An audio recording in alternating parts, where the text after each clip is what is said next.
All right, my guys, coming at you with my top 3 mass builders for lats.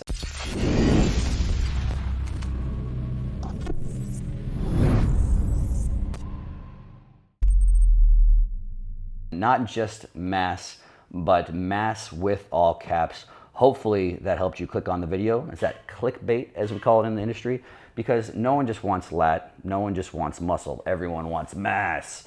But anyway, so this is my top 3 picks exercises for lats. So again, in case you're new here, really instead of saying implying it's the top 3 or the top 3 best, I think it's the top 3 best place to start. And again, the reason for that is absolutely there's going to be exceptions on this. The order could flip-flop. And again, that everything changes when you have an individual involved. I always joke we're training individuals and not robots. That being said, every trainer that's trained a whole bunch of people still has his best places to start. They don't wander into the gym on day one and just guess where they're going to start or be 100 different exercises for 100 different people. No, we start somewhere. And then again, like I said, as individuals are involved, the order could change. We could add in some exercises. But if you're watching this and you don't want to waste your time, don't want to spin your wheels, I think these are great exercises to start. And again, this is with the goal of biasing, which just means using a little bit more lats as opposed to other back stuff. So in case you haven't seen, maybe I'll see if I can put the link in here in some place, but I have a video on upper back builders, the best upper back thickness builders. And again, the goal there is if you're trying to bias more traps, more rhomboids, more erectors, but a lot of those exercises still involve your lats. Same for this. These are ones that we're trying to have lats do more work. Of course, you're still going to have some rear delts, maybe some traps involved and other stuff involved, sometimes even biceps if you're working on your form still. But the goal is these are exercises that are going to help a lot with lats. So we want things that train the lats where they're strongest, which is the lengthened and the mid-range. We want things that align well. I would say alignment is a bigger deal with lats even than some other muscles, just because it goes to the shoulder joint. So the shoulder joint has a huge range of motion. And if you purely look at what your lats can do, if you just looked up online and say, well, what can they do? And again, to some degree, they're involved in, shoulder extension. To some degree, they're involved in basically what you would call adduction, depending on your upper arm position. But what they basically do is, like every muscle, they pull origin to insertion. So again, the insertion pulls towards the broad origin of the lat. So they pull your arm in basically at your side. So again, there's a whole lot of motion involved there, and you have a whole lot of muscles that can do those things. So depending on the position you're in, technically your pec can actually, extend your upper arm. Technically, some of your rotator cuff muscles can extend your arm. Your rear delts can do those things. So again, there's a lot of muscles that can do those things. So alignment is a big deal. And the big hack that I'm going to give you, this is the secret for the rest of the video, is you want things where you can comfortably move at shoulder width. Now again, I'm not saying that these type of motions can't involve lats. Of course they can. But these types of motions are going to be the ones that allow your lats hopefully to do the most work and try and keep some other stuff out of it. Like these types of motions, yes, they can involve lats. Arguably, they can involve some of your rotator cuff muscles a little bit more. Arguably, they can involve mid and lower traps a little bit more. So things that move in this plane are going to be my top 3 picks. So the number 1 pick that I'm going to have is a single arm pull down. Now again, this might seem a little bit weird for some reason, but let me explain. So one, pull downs are the ones that are going to overload your lats where they are lengthened right through the mid-range. So again, this is where your lats basically are lengthened. Most things you don't want to pull straight overhead. You want to leave just short of full flexion to a certain degree. So again, if this is 180 degrees of flexion, maybe leave it 20 or 30 degrees short. Again, it's a little bit different depending on everyone's shoulder joint. Sure, your lats can still do some stuff up here, but a lot of people get jammed up in that position. So again, let's say this is the end range for lat stuff. This is going to train your lat where it's near fully lengthened, right through the mid-range, and a good pull down can even get pretty much through their short. And so one of the main reasons pull downs are going to be the number 1 pick is because it can train your lats through their near full contractile range, and most importantly, where they are strongest. And if you haven't watched a whole lot of my videos, look through a couple.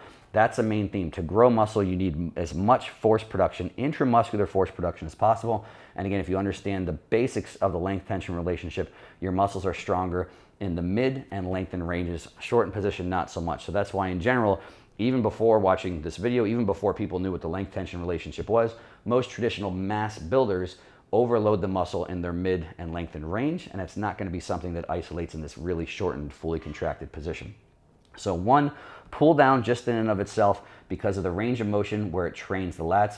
And the single arm, because everyone's shoulder width is so different, single arm is going to be the thing that basically guarantees that I can move in this position. So again, this needs to be your predominant, your main pull down selection is this arm path that's basically right at shoulder width, allows your upper arm to move comfortably at your side. Again, I'm not saying these pull downs are bad. I'm saying this is the one that will allow, hopefully, your lats to do the most work. And again, depending on the grip, you have this very narrow grip and you're wide, it's going to want your elbows to pull apart. You know, and if you have this very wide grip, it's not going to allow you to pull right in at your side. So again, single arm, whether it's a single arm machine pull down, a single arm cable pull down, all of those can be great options. If you have a machine that lines up perfect here, it's just tough to find one that fits everyone's structure, then I would say do 2 arms. If for no other reason for the fact that it goes twice as fast. You don't have to spend twice as much time doing one arm and then do the other arm. If I had a machine that pulled right perfect at my side here, or you do, then that can be your top pick for lats. All I have is 2 days. Every day.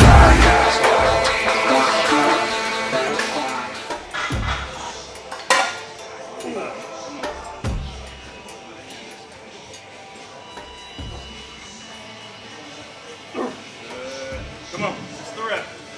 Everything you got. Go, go, go. On the negative. On the negative.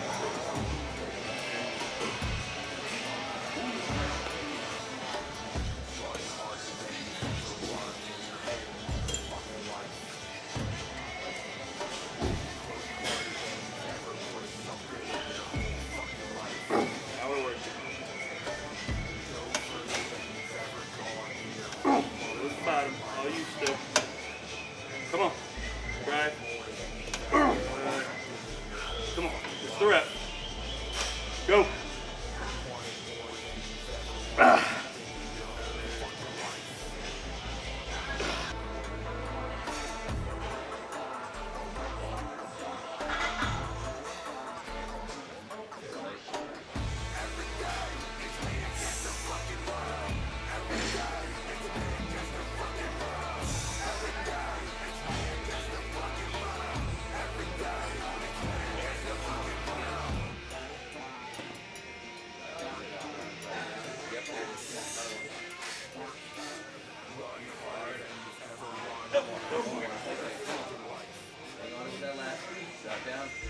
Hard.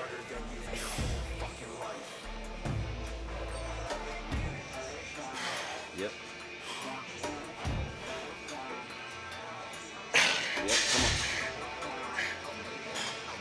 Hard down, hard down, hard down. Come on now. Right here with you. We got 2. Let's go. Yep. Hard down, finish. Yep. Got 1. Stay tight. Keep where you want it. Hard.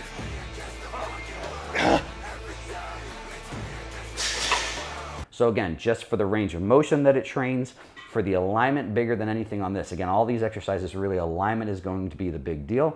And then again, so single arm for the alignment, pull down for the range of motion. And again, as long as you have a thigh pad, you're gonna have a lot of output. So again, anyone that's ever done a significant amount of weight, if your butt moves up and down at all on any of these exercises, you're losing some of the tension to your lats and just kind of moving your body in the first place. So again, you wanna have those thigh pads smashed tight. So when you pull, your body doesn't move at all. Even to initiate, it all goes straight to the lat. My number 2 pick is going to be some sort of chest supported row. And so again, there's a ton of options here. And I wouldn't definitively say there's one that's way better than the other.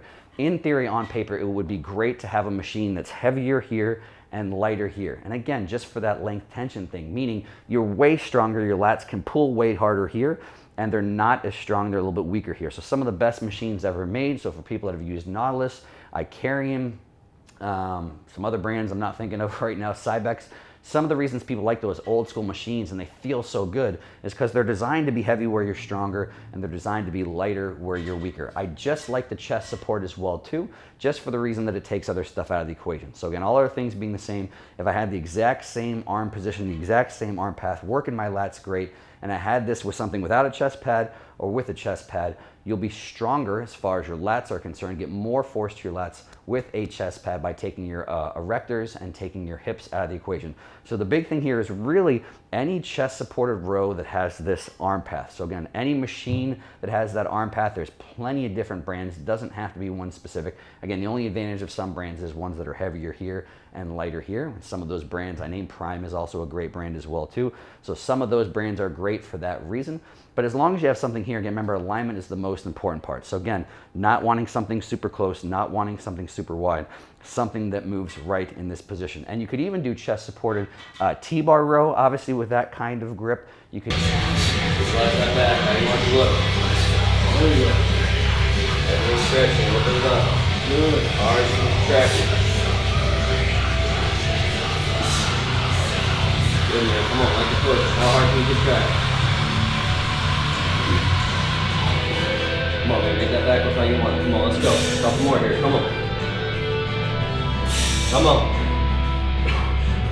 Go, go, go. Yep. do a chest supported dumbbell row, chest supported barbell row even. Again, just ideally, you see me showing you this neutral grip is going to work the best because it allows your arms to move tucked in at your side. Underhand grip can also be great as long as you've got the range of motion. Some people can't turn or supinate their hand all the way up, so it can be a little bit tough on the biceps. But for everyone else, neutral grip, slightly supinated or fully supinated is probably the best rowing grips, again, for back, for lats, just because it allows your arms to be at the side. What happens if you go this fully pronated grip?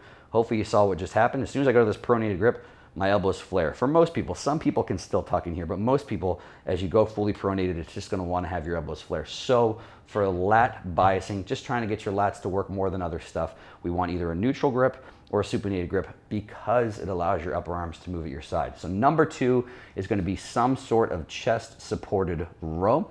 And again, they load the lats where they are the strongest in the mid-range. And then yes, they go to the position where they're a little bit shorter. That's one of the main reasons I pick a pull down over the row, just for that reason.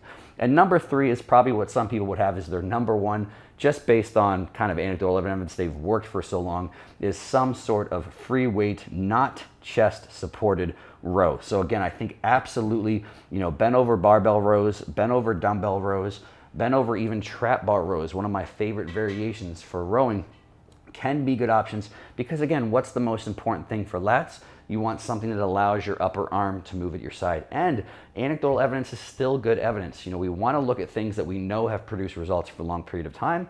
And then if we can take the things that seem to work really well from those and just adapt them slightly specifically to our goals, that's really the goal of training. So yes, there have been a ton of amazing bodybuilders that have grown their lats with these bent over type row variations. Again, the thing that I'm going to say is if you can go with that neutral grip or the underhand grip, if you can handle it, if it doesn't wreck your biceps, if you can turn all the way up and let your arm move at your side. So again, obviously with the bent over variations, you can have an arm path that moves at your side. And again, barbells are great if if you fit them.